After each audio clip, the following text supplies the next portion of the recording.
Now, President Donald Trump insists that the United States is nearing victory in this war on Iran and that Iran is no longer the big bully in West Asia. In his address to the nation, Donald Trump claimed that Iran is really no longer a threat just after 32 days of American military attacks. Listen to what the American president said. We have all the cards, they have none. It's very important that we keep this conflict in perspective. American involvement in World War I lasted 1 year, 7 months, and 5 days. World War II lasted for 3 years, 8 months, and 25 days. The Korean War lasted for 3 years, 1 month, and 2 days.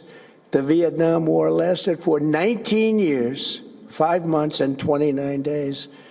Iraq went on for 8 years, 8 months, and 28 days. We are in this military operation, so powerful, so brilliant, against one of the most powerful countries for 32 days. And the country has been eviscerated and essentially is really no longer a threat. They were the bully of the Middle East, but they're the bully no longer.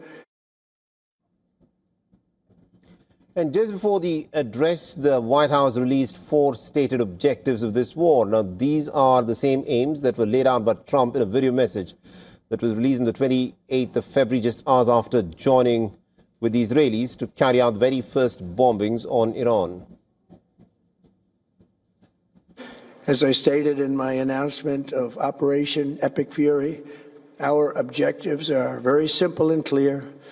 We are systematically dismantling the regime's ability to threaten America or project power outside of their borders. That means eliminating Iran's Navy, which is now absolutely destroyed, hurting their Air Force and their missile program at levels never seen before, and annihilating their defense industrial base. We've done all of it. Their Navy is gone, their Air Force is gone. Their missiles are just about used up or beaten. Taken together, these actions will cripple Iran military, crush their ability to support terrorist proxies, and deny them the ability to build a nuclear bomb.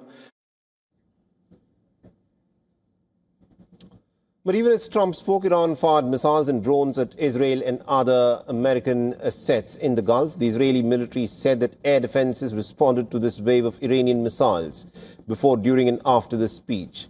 The United States and the Israelis claim to have destroyed much of the ballistic missiles and Iranian launchers.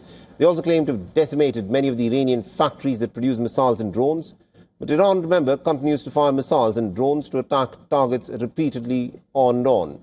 Another stated goal is the destruction of Iran's navy. The United States and the Israeli strikes have hit several Iranian naval vessels and even killed the IRGC's naval commander. But despite this, Iran still maintains effective control over the crucial Strait of Hormuz.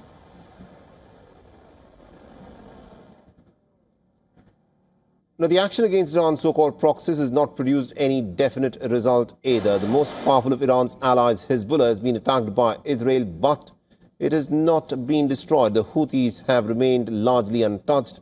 The Iran-backed group in Iraq were targeted by U.S. strikes after they fired rockets at U.S. diplomatic buildings, but a number of paramilitary Iraqi forces have entered Iran as the United States is threatening some kind of a ground invasion.